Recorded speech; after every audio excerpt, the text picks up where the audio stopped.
गुरुजी मेरा प्रणाम स्वीकार करें। खुश रहिए। मेरा नाम डॉक्टर पंकज शर्मा है, मैं दिल्ली से आया हूँ। मेरे मन में एक क्वेश्चन है जिसका मैं आपसे जवाब चाहता हूँ। बताइए। और ये मेरा क्वेश्चन है, जो कष्ट होता है, जो शरीर को कष्ट मिलता है, आपका बहुत टाइम से मैं आपको फॉलो कर रहा हूँ, आपकी बातें सुनता हूँ।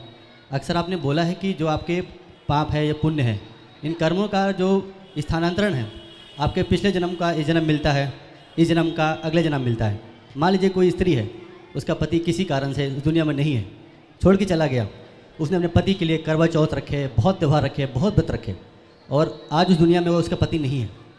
मेरा आपसे क्वेश्चन ये है, इन व्रत त्यौहारों का, इन परंपराओं का, इन इतनी सारे उपवास करने का, करवा चौथ में वो पानी के बूंद तक नहीं पीती है, क्यों करे फिर वो? और फिर एक यहीं पे, अगर मुझे पुराने जन्मों का कष्ट ही इस जन्म में मिलना है तो जन्म भी मुझे क्यों दिया? अगर जन्म मुझे मिला भी है, भगवान जानता है कि मुझे इस बंदे को इस जन्म में खाली कष्ट ही देना है, तो भगवान क्या अत्याचार नहीं हुआ मेरे ऊपर? ये आपने कहा ईश्वर हम पर अत्याचार कर रहे हैं क्योंकि हम दुख उठा रहे हैं, ठीक है।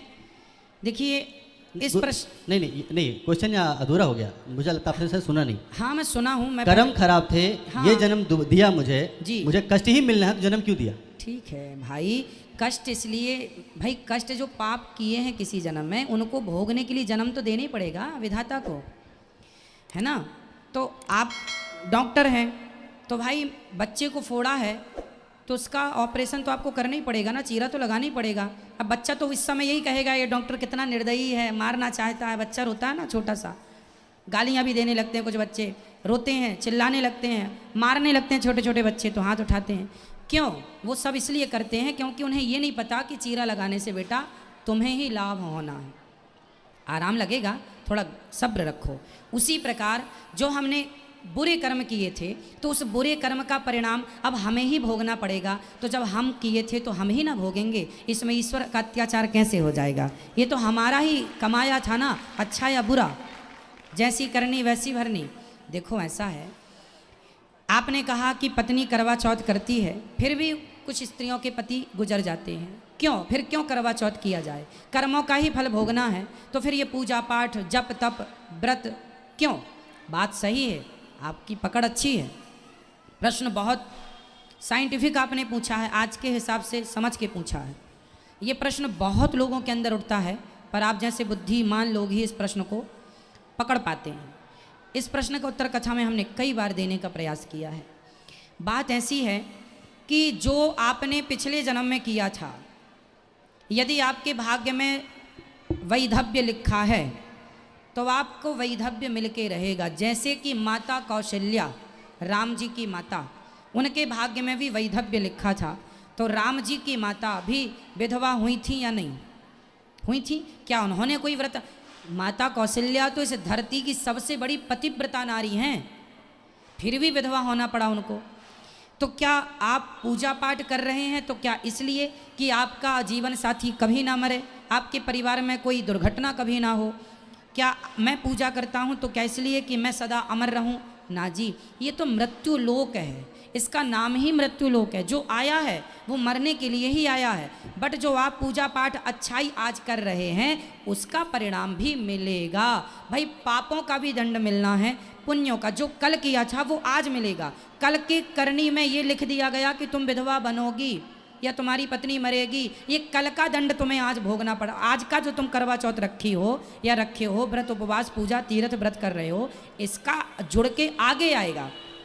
भाई अभी मार्च में क्लोजिंग होगी तो 2022 की होगी या 2021 की होगी? बताइए आप, बताइए। पुराने साल की होती है। हाँ भाई, मार्च जो कि 2022 का मार्च है, इस मार्च में क्लोजिंग कब की होगी? 2021 की। 2022 की 2023 में जाके होगी। उसी प्रकार पुराना लेखा जोखा आज मिल रहा है। आज का, आज 1 अप्रैल से जो मैंने टर्नओवर किया लेन देन, उसका हिसाब किताब मुझे 2023 में देना होगा। उसी प्रकार जो कल किया था वो आज, जो आज कर आप वृंदावन आज आए हैं, तो ये आज का फल, आज का पुण्य किया हुआ आपको आगे मिलेगा। ये आगे की फाइल में सबमिट होगा ना, आगे की फाइल में जुड़ेगा। अभी जो आपके साथ हो रहा, अब आप कहें मैं तो बड़ा राम नाम जपता हूँ, बड़े कीर्तन करता हूँ, बड़ा व्रत करता हूँ, महाराज जी देखो मेरे जीवन में इतना संकट है। ये संकट इसलिए है कि आपका पिछला चल रहा है। अभी ये जो आज कर रहे हो ये तो आगे वाले सेक्शन में जुड़ेगा, आगे चैप्टर में जुड़ेगा। ये तो आने वाला भाग्य है आपका। कर्म 3 प्रकार के होते हैं, बताया था हमने।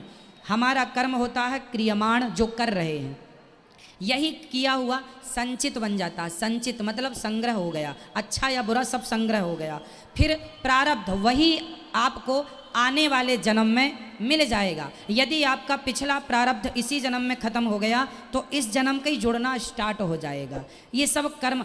कई लोग रातों रात करोड़पति हो जाते हैं। क्यों हो गए भाई? सारी जिंदगी आदमी मेहनत करता है, लाख नहीं कमा पाता, ये आदमी लाखों करोड़पति रातों रात हो गया। क्यों?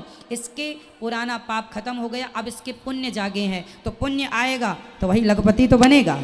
अब ये पुण्य चल रहे हैं और जीवन में दुख आए, समझ लेना इसके पाप का उदय हो गया। एक होता है पुण्यों का उदय, एक होता है पापों का उदय। इसी क्रम से ये सृष्टि का हिसाब किताब चलता है। नहीं तो सब एक से ही ना पैदा हों, सब गोरे हों, सब सुंदर हों, सब अमीर हों, सब संपन्न हों, पर एक रोटी को तरस रहा है, एक मालपुआ खा रहा है। ये कर्मों के हिसाब से तो है ना भैया जी, कि अच्छे कर्म किए थे तो मालपुआ मिल रहे हैं, कर्म नहीं अच्छे हो पाए तो 2 रोटी को भी तरस रहे हैं।